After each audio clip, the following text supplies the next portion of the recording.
get Starbucks. Sorry about and that. I get the and I get the Starbucks and I'm waiting, and all of a sudden the door opens and something comes in, you know, I see it. I haven't characterized it yet. But then I perhaps jump to conclusions and I say, oh, that's my friend John. I take the appearance and I characterize it as my friend John. Now, the reception itself is verified. You know, something did appear, but the as structure that I have assigned it, you know, which is thinking, turned out to be wrong, because as the person, whoever it was, got closer to me, I realized, no, this is not John. I mischaracterized it as John, and it was really something else. So, you know, these two phenomena, so to speak, you know, intuition, the giving of the object, and also thinking, you know, the assignment to it of an as structure, you know, this is John, this is a stranger, this is something else. That could be wrong, but yet there's no separating the two, you know. We are always characterizing an appearance as something. And so they go hand in hand, and they always exist together. That's pretty much it. Thank you, Brent. Pete. Right, so I would relate these two terms, intuition and thinking, to being in time, to where, you know, Dasein finds itself in a world of objects and has a relationship with the objects, but generally the relationship is intuitive. In the, you know, with Heidegger's example, if I'm a carpenter in the workshop, I have a relationship with the hammers and nails, but it's an intuitive, ready to hand relationship. I don't really need to think about it. I can be hammering away and thinking about what I'm going to cook for dinner or what I'm going to do Saturday night. And then something goes wrong and the hammer stops banging the nail in. And then I have to look at the hammer and the nail, figure out what's wrong. And now I'm thinking about the hammer. It's present at hand. So, you know, in Heidegger terms, I'd relate it to intuition is ready to hand, our automatic relationship to the things around us, and thinking is present at hand. I'm actually examining and focusing on the object I'm thinking about. Thank you. Thank you, Pete. Nick. So in the Critique of Pure Reason, Kant talks about different faculties of cognition. There's intuition, there's understanding, there's reason. Intuition, understanding, these are all separate faculties, if you will. The job of intuition is sensing, pure sensing of objects out in the world, and they turn into some kind of representation for us. It stops there. And if you look at, you know, Kant goes fairly deeply, there's, which I won't get into because there are some a priori parts of it. But at the end of the day, you have representation out of intuition. And that's all it does. There's no thinking as thinking. The input of these objects is into the understanding. The understanding has in Kant what he calls the categories, the ways of putting things together into a unity or into a cause and effect or that sort of thing. This is where the representation becomes a concept. And the concept is the stuff of thinking. Cannot have the thinking without the concept. So the concepts are the elements of the things that make up the thinking. So in this, I can stop there. Just the clarification of intuition versus thinking. No thinking is being done within intuition. Actually, yeah, I think Heidegger exaggerates a little bit here when he makes the claim about intuition being kind of the be all and the end all of thinking. Like he's kind of pushing intuition too big, I think, for what Kant is saying. But anyway, that's a different topic. So I'll end my comment. Thank you, Nick. Philip. Sorry, Phil. Philip just entered. Phil, go for it. Sorry. Yeah, I want to add something important. I like what Nick said, but I'm going to differ slightly. I kind of have a feeling I understand what Heidegger is trying to do. He is not trying to say that intuition is thinking, but at least knowing. In this sense, he is just trying to set the stage that intuition provides the grounding for thinking.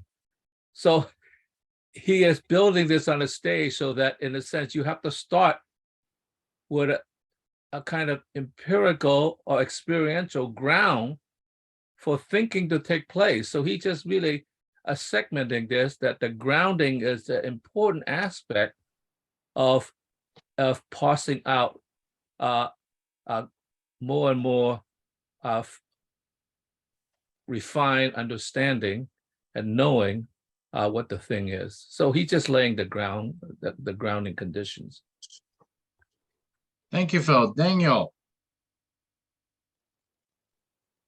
Yeah, I'm not sure that we're not all saying the same thing at some level, because intuition is clearly thinking as well. You know, the brain is moving, the mind is going, and in some way, you know, as Brent says, intuition involves a certain perception and then processing that perception at one level.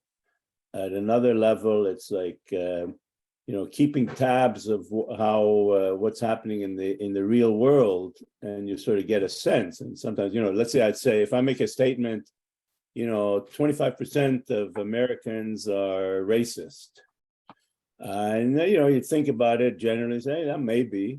If I say 98% of Americans are racist, you're going to say that's counterintuitive, right? That's so.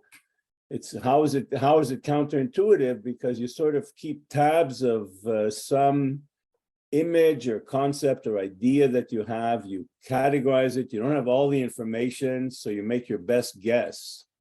And in that sense, you know, that there's intuition and counterintuition. Is that knowledge? Well, it's maybe based on probabilities of some kind. I don't know if anybody's here read Daniel Kahneman's book, Thinking Fast and Thinking Slow. It's absolutely brilliant work.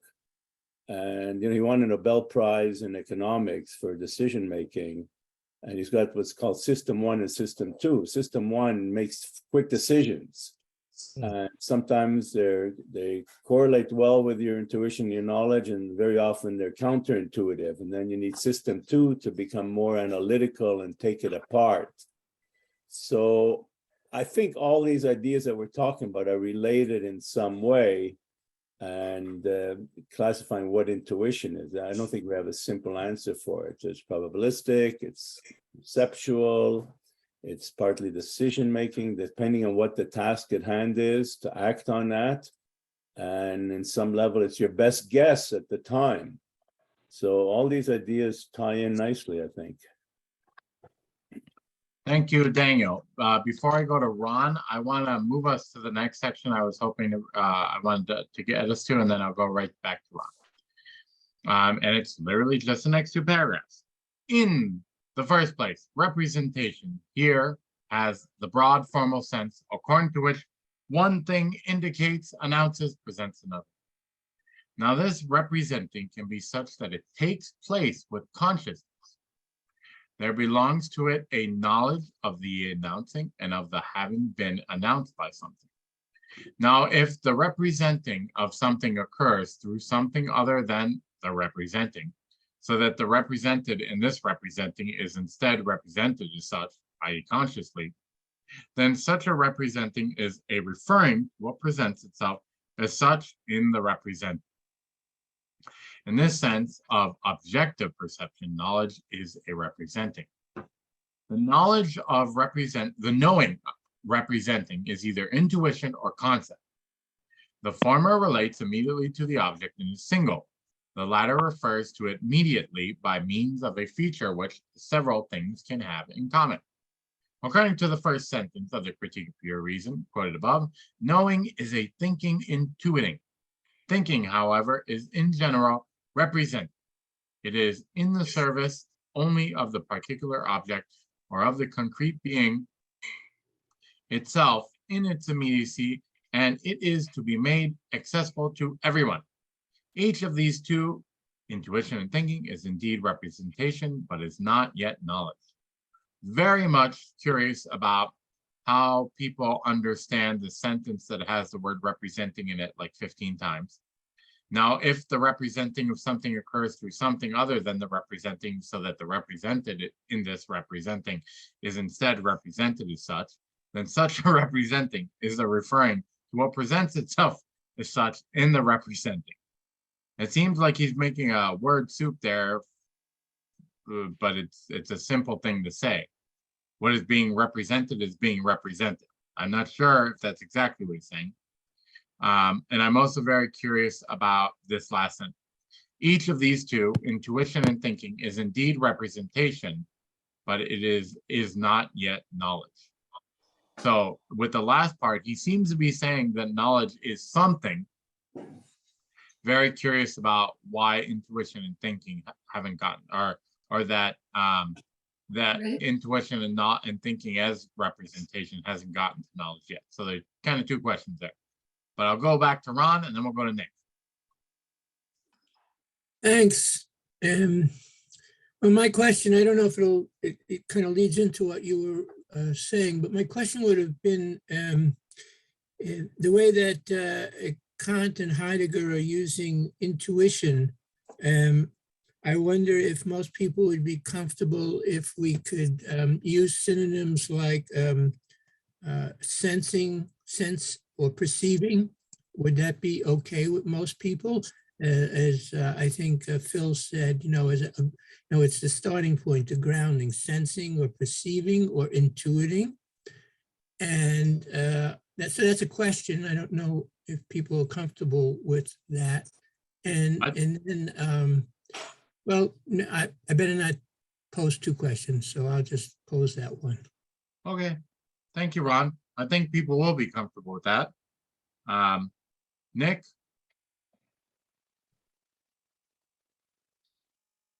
Yes, I just wanted to point out that I believe we are talking about Martin Heidegger's critique of Kant here.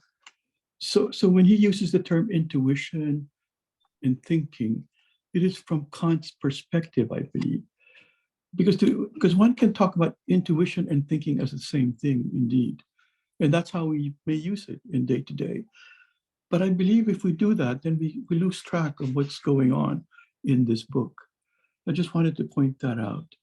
Now, in this particular paragraph, which is a conundrum, I would say, I believe the important passage here is the second sentence.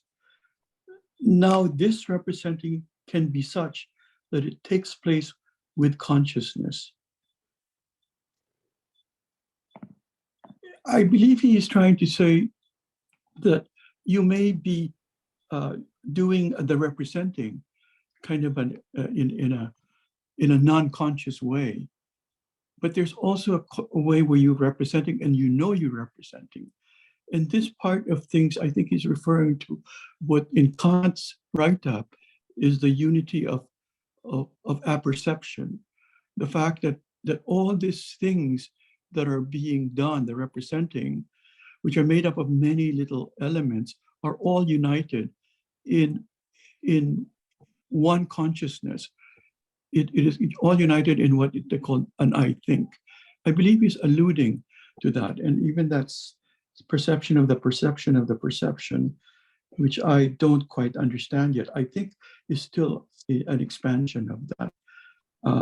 So that at the end of the day, that perception, well, I'll stop there because I'd be guessing after this point.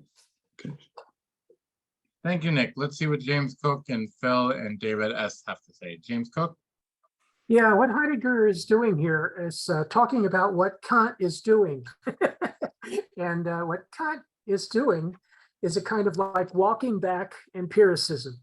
In other words, we got to the point where we think we know things, right? And we think we know things because of, partly because of the senses, but also part of the idea of a generalized idea of intuition and so forth. But Kant says we have to take it apart more fully, which he's already started that process. And he says, he's already said, you know, we haven't really gotten to the place where we really know something yet, but there is a kind of like in the representation, there's a kind of, well, he says here, knowledge is a representation. So we're going to this next stage of representing something. How do you come to representing something? Well, intuition and concept are, he says intuition and concept are two different things. The intuition is based on the immediacy of the object and its singularity, but the concept is actually to a certain extent a representation. So of the object, and both are essentially a representation of the object. But he's already said that these are separate, or they have already said that these are already separate. So, and you know, and this is where Heidegger is, you know, we're basically trying to represent Kant very closely in the next section. There's an awful lot deeper analysis, but this is not yet knowledge. There's and he's going to talk about later. He's going to talk about the extra ingredient that might be necessary, and they might talk about that, and that would be the faculty of judgment, or the faculty of judging. So we have to go from this, somehow we have to go from this single being towards an infinite understanding of being, that it's a multitude of sense, you know, of properties, and that it becomes and that it becomes something for everyone, not just the person who has knowledge. So we have to understand knowledge in that kind of general. We have to. The problem now is going to be, how do you get from that understanding of a concept and the intuiting of a being that's separate from us, the understanding of a concept about it, and making representations, adding representation to it, and how do you get from there to knowledge? So and that's what is at the basis of it, or as Heidegger calls it, the ground. And that is in the next paragraph. He says that's at bottom certainly judgment. Thank you, James Cook. Phil. Yeah, Phil, not Philip. Phil. Yep. yeah. You're calling me, right? Yeah, you. Yeah. Well, I'm going to kind of say what I said previously, except now from an artist's perspective. I think he's talking about the relationship between figure and ground. Okay, those are artistic terms. The figure is concentrating on the object, the rendering of the object, the portrayal of the details of the object. The ground is talking about what surrounds the object and with other objects and the field within the object. So he's talking once again about providing the grounding for the object in order to understand, and I guess his terms, I might be using incorrectly, between the ontic object and the ontological grounding in which the relationship must take place in order to understand the whole relationship of the beings, the ontic objects, within the ontology of the whole that creates begins to create. Maybe I shouldn't go quite so far as the knowing about the relationship of figure ground, about objects in relationship to each other, in relationship to the whole. Thank you, Phil. David S. Well, hi. This was about something that was said earlier, which is receptivity is definitely part of intuition, but the simple receptivity is sensation. Intuition is sensation already acted upon and placed into form. So intuition is not the same as sensation. We can use, I don't know if you can hear me or not. Yeah, we can. Yeah, okay. So there is actually a distinction between those two terms in the Kantian language. I'm sure Heidegger is acutely aware of that. And that knowledge, in addition, intuition is the immediate knowledge of something. It's the immediate interaction of something with your organs of reception. Those are sensitivity. Those are your sensations. And the fact that you have a concept, you're connecting to it, again, is your act. And knowledge is the combination, which is intuiting with concept, intuiting it in its concept as you intuit. So bringing that mediated thing, which is concept, in connection with the immediacy of the object presented to you in intuition. I don't know if that helps. Thank you, David S. Philip. And I want to agree with Phil on the grounding picture. Basically, we're grounding the ontic syntheses in the fact that reason itself can, pure thinking can synthesize, and that's the ontological basis of any kind of entity. So I agree with Phil. Thank you, David S. Philip, go for it. One of Kant's important themes is talking about the conditions governing the very possibility of knowledge. In other words, conditions which must be in place in order for knowledge to be possible. And so referring to that last sentence, I think that's why it makes perfect sense to say these two, representations which are not yet knowledge. To give like really concrete examples, if you have put in place all the conditions that make it possible for you to go to the grocery store, that in itself is not yet going to the grocery store. If you put in all the conditions that make it possible for you to apply for a bank loan, that in itself is not yet to receive the bank loan. So there's features of Kant's project which are about putting in place the conditions that make knowledge possible, but having those conditions in place is not yet to have knowledge. And a related point, one of the previous speakers was suggesting we cut through the verbiage a bit and use the word perception in some places.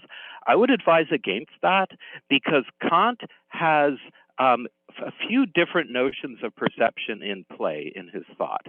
And one of them is, Kant scholars like to use the word objectivating here, a perception which constitutes an object. And so Kant has his terminology in place for this. Like to give again a concrete example, let's say you're looking at a stick through water and the stick appears bent. Okay, you have not thereby constituted a new object. In other words, you don't now have two objects on your hand, the straight stick and the bent stick, because that kind of perception is not the kind that constitutes an object. But Kant has another sort of perception-like event going on in the subject, which does constitute objects.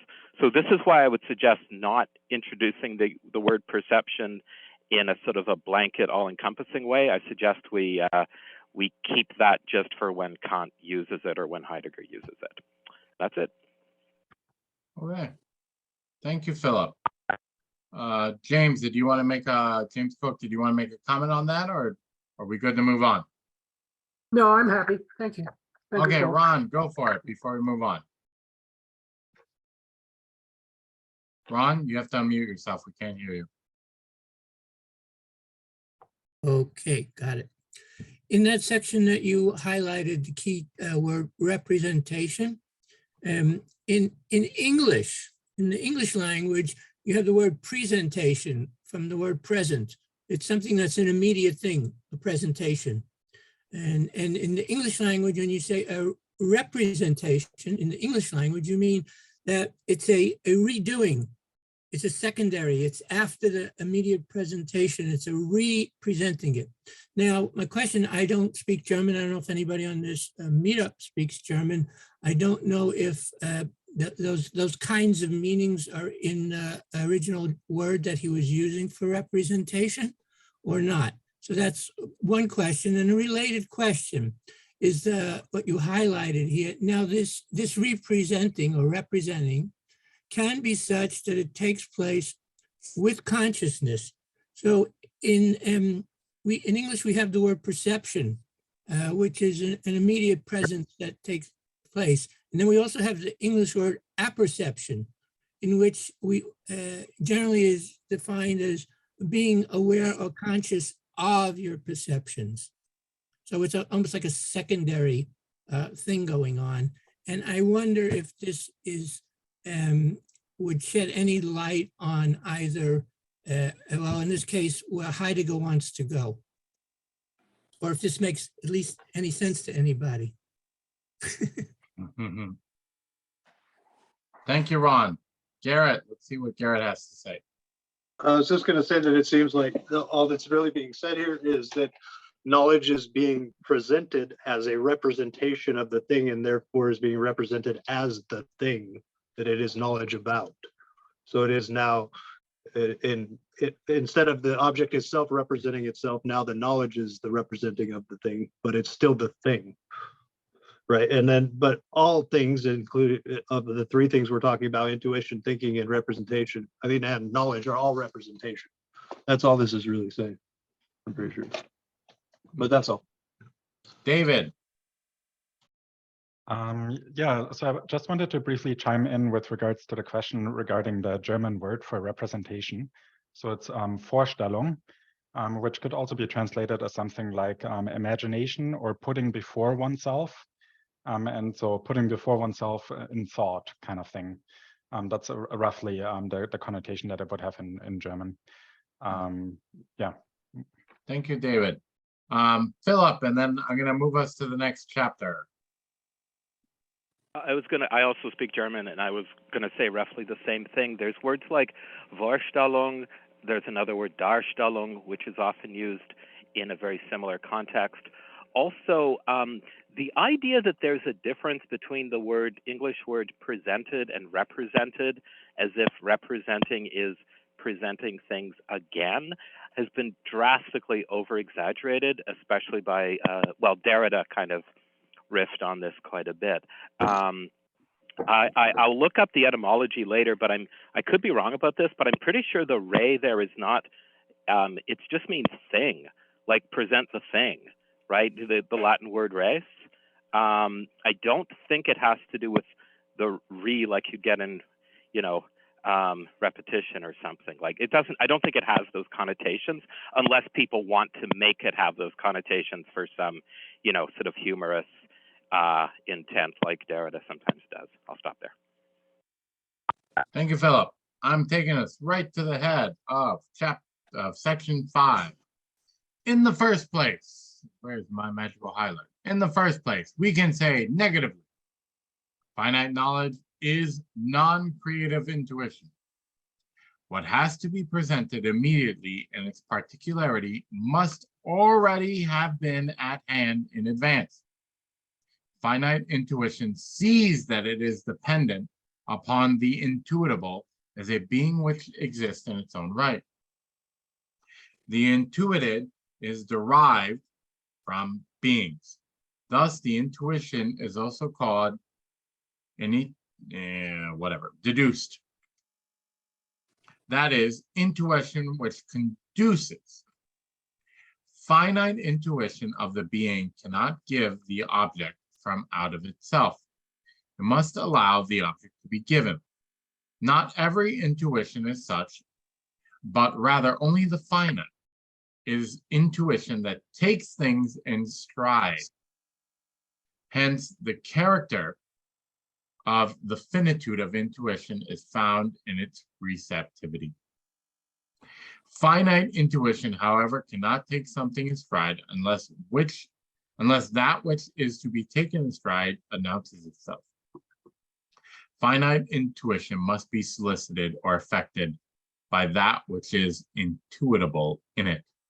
So I'm kind of curious because I feel like this is the beginning. I might be getting confused. I'm reading the Metaphysics by Aristotle at the same time. I don't think I'm getting confused, but him beginning to use the word finite here, I feel like it bears some clarification on why finite begins to happen. Are we to take finite to be synonymous with human type of knowledge, or why this idea of finitude suddenly creeps in here? I mean, the title of the chapter is The Essence of the Finitude of Knowledge. So I guess I'm looking for just some clarification on what we understand to be the finitude. And this could take us well beyond the part that I highlighted. So if you have any sections that will clarify this that are in a later section 5, feel free to take us there. David S. You're muted, David. Thank you.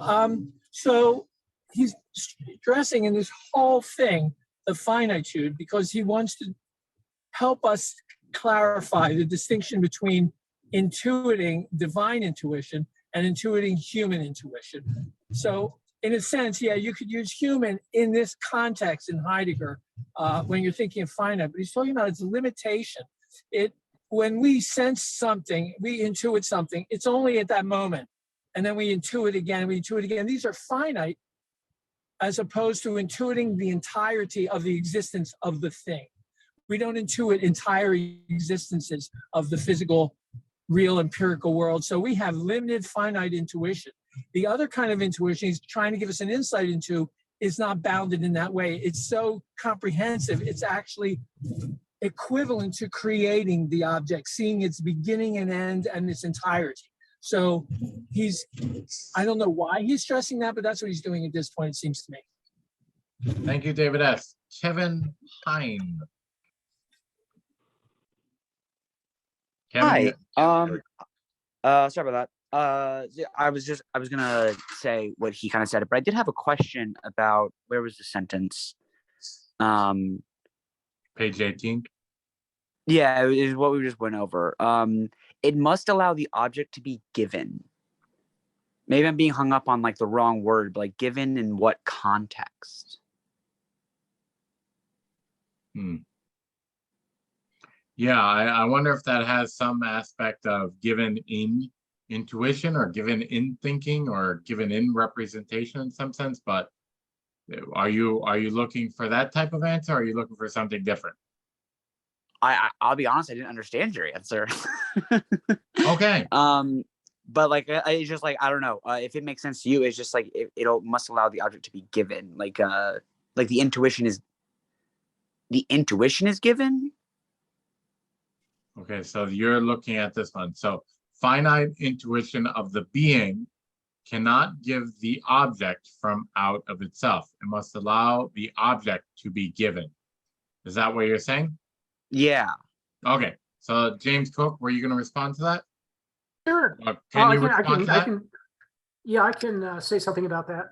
Go for it. Yeah, everything as beings, according to Heidegger, and according to the ancient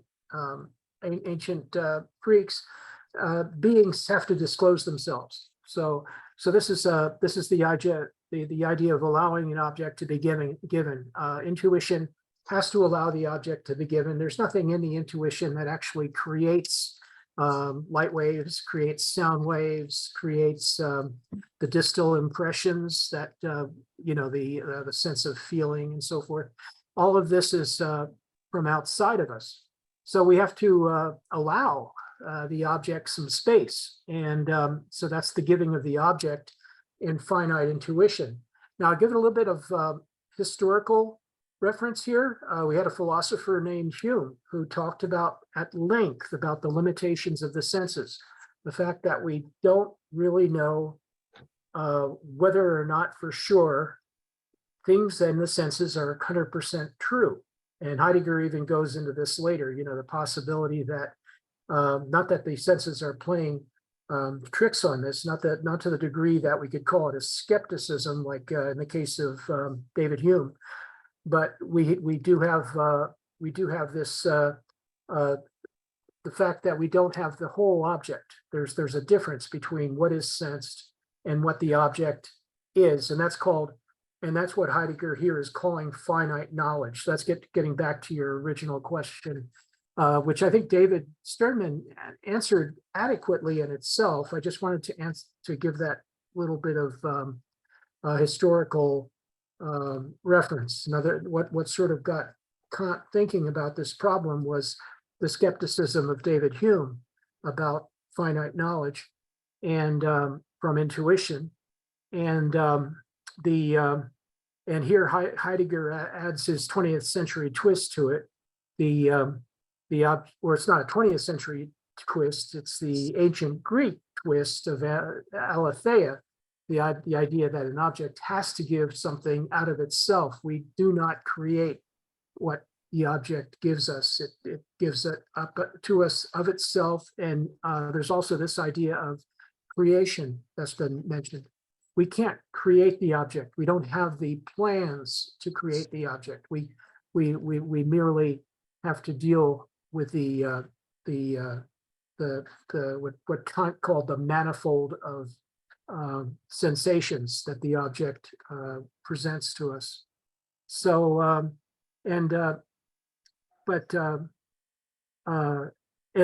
Heidegger calls that intuition a kind of a taking things in stride.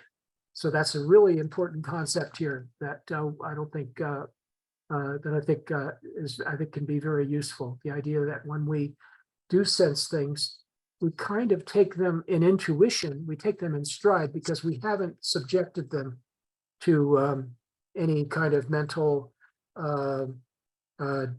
reduction or haven't added anything to them really. In intuition, we're trying to grasp the entire manifold of sensations. So that he calls that taking things in stride. They just sort of happen to us. Yeah. Thank you. Yeah, if I'm not mistaken the term, it's very much present to hand. They're just the things in the environment of Dasein, and unless we make them something more important to us, then they're just there. Would you agree with that, James? That's an ontological distinction. It's not exactly the same. It's I don't know if it's a useful synonym at this point because we're talking about intuition, and in presence at hand, we're talking about the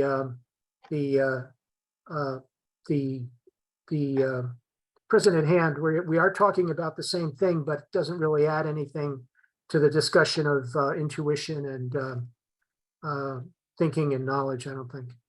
Okay. Phil, and then Brent and Philip. Phil. Yeah, I'm going to say something that is actually quite similar to what David said, but slightly different. This comes about, this paragraph, this passage leads me to thinking when we were studying being in time, and I was stuck on if we simply know what the clearing is, things will begin to clear up. I kept stressing that. And I want to contrast that clearing in relationship to what he wrote later about art, about that clearing, which is sort of interesting. In being in time, Dasein approaches through the dark woods into the clearing. We could sort of imagine the clearing is like a meadow in which things open up and being shows itself, well, maybe not big being, but the being shows itself, and you could infer from that that being is somehow behind that. And so that is somewhat passive, because you have to receive the experience from the clearing of the beings that are projected to you. And so that's a passive thing that he called non-creative. He's saying it's not a very creative approach. In what he talked about in art, I was struck by when he was walking through the woods with a friend, and they were walking on a path. Things were going fine. They were discussing about things. And suddenly they came to the end, not only the end of the path, but it became a very dense wood. So his friend said, "Oh, so this is the end." A reasonable thing to say. And Heidegger says, no. This is just the beginning. When you come to the end, you have to go beyond the end to something, I won't quite necessarily say transcendental, but you have to push your imagination into the dense wood, because behind the dense woods is the wood spring, in which will sprout up and provide you. And that seems to be putting the relationship of mankind, of mind or something, into the creation in advance of just merely receiving. And so you could represent that in a transcendental sense, like God, but you could also just represent that as just leaping ahead in terms of creativity that provides you the possibilities of what appears to be the end, but in fact is just the beginning. And I think he's talking about that, which actually relates to the divided line of Plato, that, the aspiration to go beyond the mere appearance, that there is something beyond. And that's the clearing, not in the woods, that's the clearing in the mind to allow you to go forward and say, there is something beyond what I call beyond the beyond. And so that's related to, I think, what Dave said, but I put it in my autistic language. Thank you, Phil. Brent. Yes, the contrast here in this passage is between finite knowledge and infinite knowledge. Infinite knowledge is like godlike knowledge, such that knowing an object is at the same time creating the object. But God, if I can get away from the language here, God has no perspective. He doesn't have a limited point of view. Knowing something is creating it, whereas finite knowledge is completely dependent upon how the object presents itself. And it presents itself in a very narrow way, so narrow that it awaits characterization or conceptualization by us.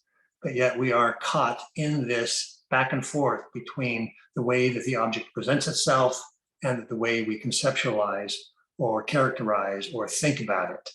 But it's very limited as opposed to infinite knowledge. And that's it. Thank you, Brent. Philip.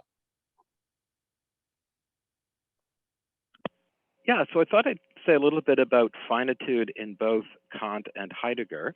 So it's interesting that both of them are thinkers who stress the finitude of human knowledge, the human subject, that sort of thing. And there were plenty of thinkers in between those two in time who did stress the infinitude of knowledge. So that's kind of interesting. So I would say that Heidegger's kind of finitude is the finitude of, let's say, Dasein being thrown into a situation. And in that situation, certain things show up and certain other things don't show up. So if you find yourself in a carpentry studio, wood is going to show up as something that you can build things from. and other features of wood are going to recede into the background. And there's the finitude, right? The fact that only some things show up. And then later, if you go to your, microbiology class and you're studying the cellular properties of wood, different features of wood are going to show up and other features will recede into the background. And that's part of human finitude for Heidegger, is that only some features can show up at any one time. Also, for Heidegger, notice that you are thrown into a complete situation. You aren't just confronting one object at a time. You're confronting a whole entangled network of objects all at once, right? The carpentry studio is filled with all kinds of objects all at the same time. Now, for somebody like Kant, human finitude more has to do with human beings constituting an object. So the object being constituted as an object by the human subject is finite in the sense that it's constituted by a finite subject. Now, what's interesting is, even though Kant tends to just talk about one object at a time, nothing prevents him from talking about entangled networks of objects. He just tends not to do it. And likewise with Heidegger, even though Heidegger tends to talk about entangled networks of objects all showing up at once, nothing prevents him from talking about just one object at a time. So it's more what they tend to talk about. And so there's plenty of room to create dialogue between them. It's just, you have to get them to talk in ways they don't naturally talk, but there's nothing in their philosophy that prevents them from talking that way. And I'll also, this is an unrelated point, I'll cycle back a bit. If people are having problems with the word intuition, I will mention that it was an odd choice by Kant translators way back. Like, the more standard use for, the more standard word for intuition, basically, I'm going to contrast two German words, Vorahnung and Anschauung, okay? And Vorahnung is the more standard word for intuition. Like, if you have a friend who meditates and, they want to know if they should buy this house or this house, so they meditate and they wait for an intuition to come to them, that's Vorahnung. That is not what Kant is talking about. Kant is using a completely different word, Anschauung, which is more standardly translated just as how something was presented or something like that. It's not, it doesn't, like, I'm worried that the word intuition might have some sort of mystical overtones for some people.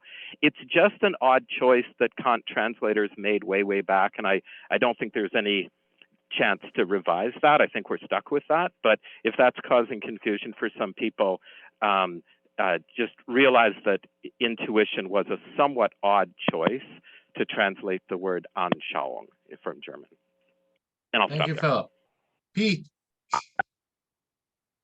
Yeah, so in terms of what gives objects, what gives beings, in various places in the 20s, Heidegger sort of says the equivalent of capital B being gives beingness to beings. And in the later Heidegger, you can find him saying being spelt with a Y instead of an I gives beings. And so this is one of Heidegger's key insights or concepts, is that it's being itself which is the conditions for beings to appear. That's it. Thank you, Pete. Nick. Yeah, I pretty much agree with a lot of what some of the people said, especially, I guess, Dave, Brent, and Philip. I think I pretty much agree with what they said. I just wanted to go back to this statement that in the way that Heidegger expresses the same idea, the one that you highlighted, Garth, in green. If we read that again, finite intuition of the being cannot give the object from out of itself. It must allow the object to be given. So I read that, and the way I interpret that, so okay, finite intuition is the intuition that we humans have, which is different from, as mentioned earlier, infinite intuition. The type of intuition we have is such that we cannot extract things out of that object. What the finite intuition can do is only receive what the object gives to us as appearance. To be able to extract what is that object itself, what it is by itself, is a kind of being able to access what Kant would say as the thing in itself, which only a God or somebody with infinite intuition can do. So what we're end up with as humans is we must allow that object to be given to us in the way that it wants to give itself to us, which is that we are confined in what we know as appearance, not as the object in itself. I mean, I just think the way Heidegger puts it is kind of very Heideggerish and saying the same thing that Kant would have said, but in his way. Thank you, Nick. Quirky way, yeah. Garrett.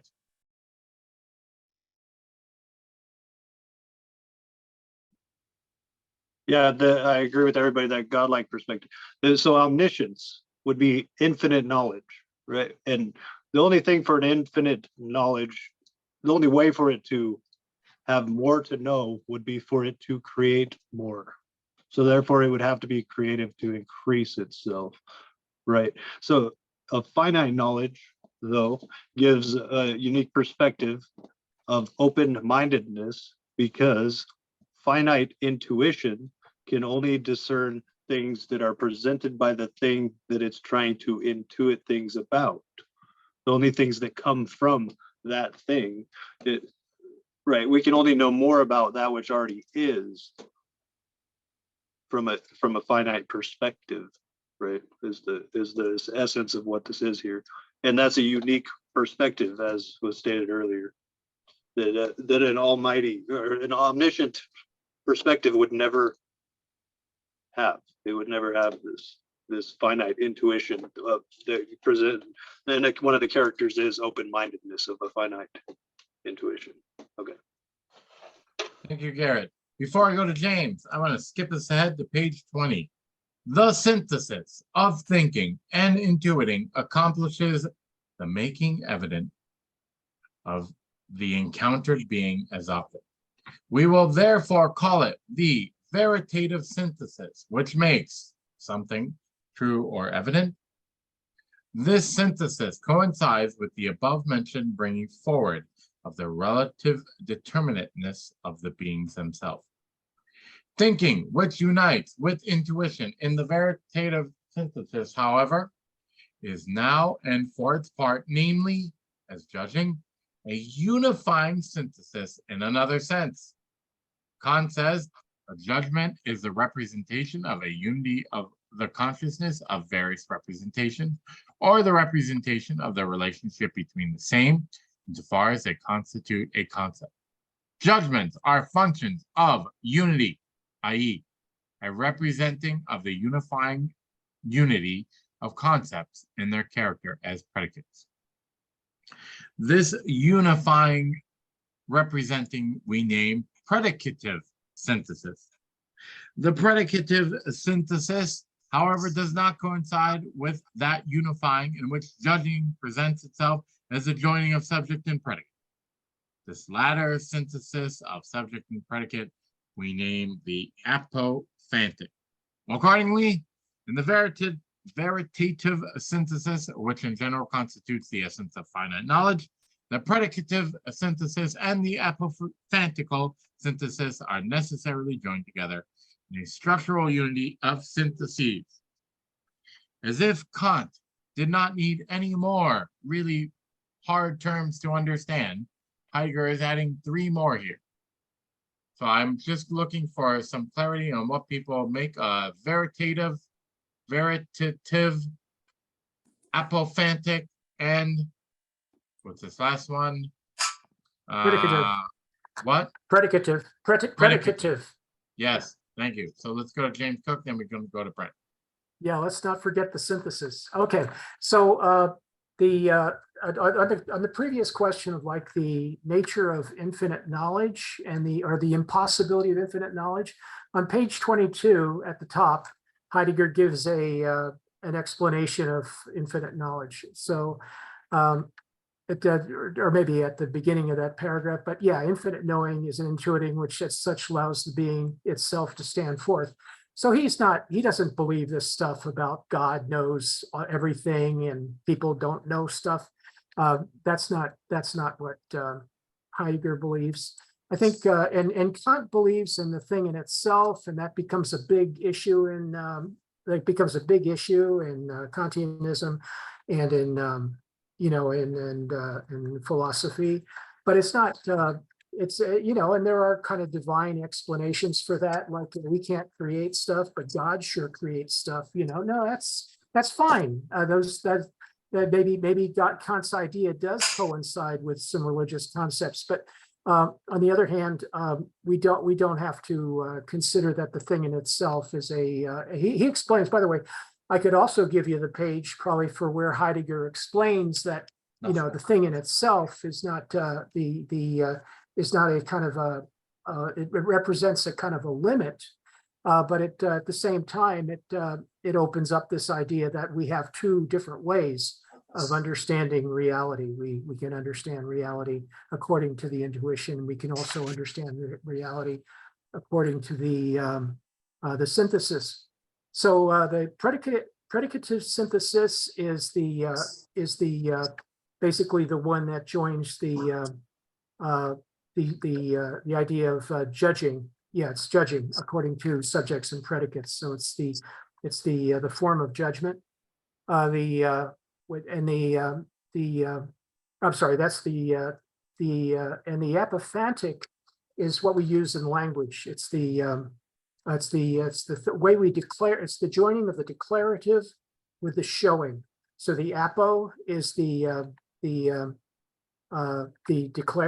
declarative side, like the saying, and the phantic is the showing. So how we say things are showing themselves to us in language. That's the apophantic. The predicative is basically the unification in judgment, and then the verificative is the combination of the two, the unity of the two. So that's how we can understand those that kind of word soup in this paragraph. Thank you. Thank you, James. Brent? Yeah, apophantic. Apophantic is a word that Aristotle actually coined, and he uses it in to talk about verifying a logical proposition. Of course, it means something entirely different here, but apophantic. Phanesius means to show. Apple means of or dependent upon. So the apophantic is dependent upon that which shows itself. So very much in line with what Kant is talking about up until now, that intuition is dependent upon the initial intuition, and that the thinking is also dependent upon this initial showing of itself. Also, at the top of page 23, Heidegger writes that the contrast between the thing in itself and also the appearance of something, contrasting appearance with the thing in itself. Both of these are concepts. The thing in itself is a concept. It's not a real thing in itself, because only God can know a thing in itself. For us, the idea of a thing in itself is a concept. The same with appearance. Appearance is a concept. Yeah, that's all. Thank you, Brent. Isabel M.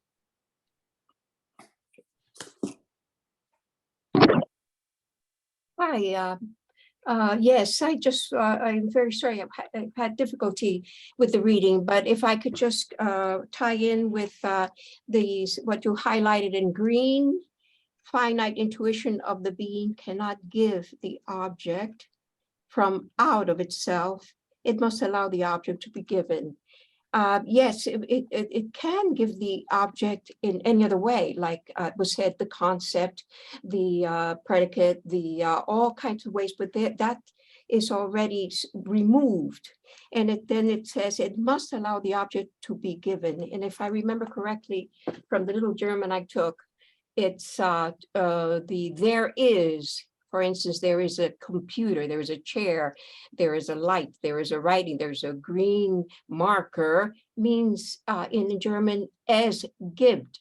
There gives a green marker, there gives a yellow marker. And I think this is most important. I would refrain from using God or infinite, and keep it Heideggerian. Don't go off track, keep it Heideggerian. Thank you. Thank you, Isabel M. Nick, go for it. You're muted, Nick. Still muted. Can't hear you, Nick. Okay. There we go. Am I okay now? Yeah, Yep. could you go back to the this one here. Oh no, I forgot where I was now. Could you go somewhere else and then come back again? I forgot completely what I was going to say. Yeah, that's fine. I It thought looks strange to me now when you put it out. I thought this section here at the bottom 22 was pretty great. Appearances are not mere illusion, but are the being itself. And again, this being is not something different from the thing in itself, but rather this is precisely a being. The being itself can be apparent without the being in itself, i.e. as a thing which stands for being known. The double characterization of the being as thing in itself and as appearance corresponds to the twofold manner according to which it, the being, can stand in relation to infinite and finite knowing. The being in the standing forth, the same being as object. So yeah, I think, let me just talk. Oh, were you going to say something first, Garth? No, go for it. Go for it. Okay. Tell you. Yeah, so I think I do think that from this paragraph and the previous one that Brent pointed to, Heidegger seems to not want or not agree with Kant's hard idea of there's a world of phenomena, it is a world of appearances as we see it. Then there is something called thing in itself, always with objects which we don't have access to, which we will never have access to, which we have no idea what it is, because we never get to the bottom. And Heidegger is being Heidegger again and saying that, oh, there's no difference between the two. Those are both concepts. They're just different level concepts. And clearly this is also in line with how Heidegger thinks of truth, which is more of a unconcealing, a level of keeping to unconceal or unhide, let's say, the object until you get to the very bottom. But there is no very bottom. There's always a level of unpeeling that you can do for anything that you're looking at, any object. So there is no thing in itself, really. It's just more appearance, although maybe a better appearance, maybe a more correct appearance, but still they're all concepts. And I think this is the message that he's sending us, which is totally different from what Kant in Kant's view, which not surprising, because a lot of people don't agree with that or want to remove that idea of thing in itself not being knowable. Yeah, I think one thing that I found, what little I remember of Kant, I did very much feel like Heidegger was not giving us he was giving us an interpretation of the critique, but it seems like he is wanting to portray it at least like he's giving an analysis of the critique. Like he seems to be saying these ideas are what Kant is saying, when he's really saying these ideas are latent in what Kant is saying, which is was a little confusing in this reading. This reading I felt was really dense, but Fred, go for it. Originally thought as well that this paragraph was in contradistinction to Kant. But then on reading it more closely, it seems to be very much in line with what Kant says, because for Kant, the phenomenon and the noumena are different views into the same thing. So the appearance and the thing in itself are different views or concepts, if you will, of the same thing. One is knowable, the other is not knowable, but there's a very definite connection. And I think Kant explicates this, that it is not merely a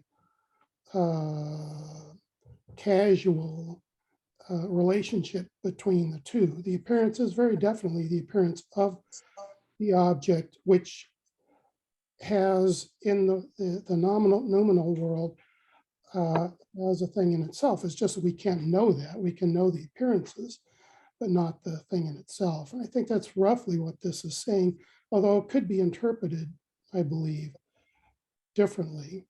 So when I said the being itself can be apparent without the being in itself being known, that I think recapitulates what Kant is saying, but in a slightly obfuscating way, that we can certainly know the appearance without comprehending the being in itself. It is a double characterization in Kant of thing in itself and appearance.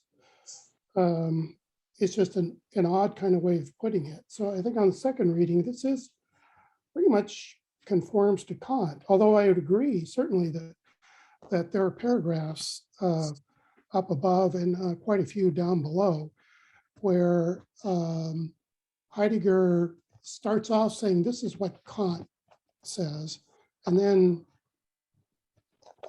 almost transparently shifts to, and this is what I think about what Kant says. But I think in this particular paragraph, this is, I think, Kantian. It's a Kantian perspective. Here's the Entstand and Gegenstand. But I'd be curious what others have to say about that. Thank you, Fred. James Cook. Yeah, I think if you notice at the bottom of the page here, some footnotes that contain references to passages in the book Critique of Pure Reason by Immanuel Kant. Heidegger is leading us through some explanation by Kant himself, where he does take this other view, that there's actually two ways of viewing things. You can view this way that he invented of the thing in itself that we don't have access to, that he says we don't have access to, but it's a magical being. It's not a real thing. It's not a real object. It's a thing in itself. It's something he created to sort of like satisfy his sense of logic. But the other passages show us that he did understand this twofold, that we basically have a twofold manner in which we understand appearances, and things that things do stand in relationship to finite and infinite knowing. And the infinite knowing, is related to how we can universalize things and make them available to ourselves in their totality, in their completion. We can actually imagine a complete object. So there is a form of infinite knowing, and it relates directly to the standing forth of the object, Entstand, and he says, and Heidegger finally concludes here in this paragraph, this is actually the same thing, standing forth is the same thing as object. The thing that we consider to be a kind of like an ideal thing in itself, not for us, is like is the same thing as the thing that stands forth for us. And so the finitude of human beings becomes but for Heidegger, it's not the finitude of human beings is not the problem of identifying what an object is. It's the ground for ontology itself, and it's the ground for ontology as addressed in the Critique of Pure Reason. And so this is all an analysis of Kant's limited ontology of how things are and how things work. But that doesn't mean, and I think what was just said is just perfect. I mean, this does not correspond perfectly to Kant's thinking, but Kant was of two minds. He understood that this could be seen as something that doesn't exist for us because it's not delivered to us in the senses, but at the same time, we do have two different ways of understanding things. We understand things through intuition, but we also understand things according to judgment, and that ability to judge things in the whole becomes kind of a way in which we actually create knowledge. So that becomes a opening to infinite knowledge. I hope I haven't said too much. I'll stop. Yeah. No, unfortunately, folks, we have run out of time. So this is what I'm proposing. Next time we meet, which will be in 2 weeks, we'll do, if everyone's cool with it, we'll do a special 2-hour session. We can finish this reading and we will move on to the next section. So I appreciate everyone's contributions today. I felt it went really well. There are a few sections I want to have a little bit more clarity on. So let's start in 2 weeks. We'll meet and we'll talk about that section and then those sections, and then we'll move on to the next reading, which would be session 3. I think it's I forget what section. I think it's 9 through 15. Yeah, bingo. So thank you. Yeah. Perfectly said.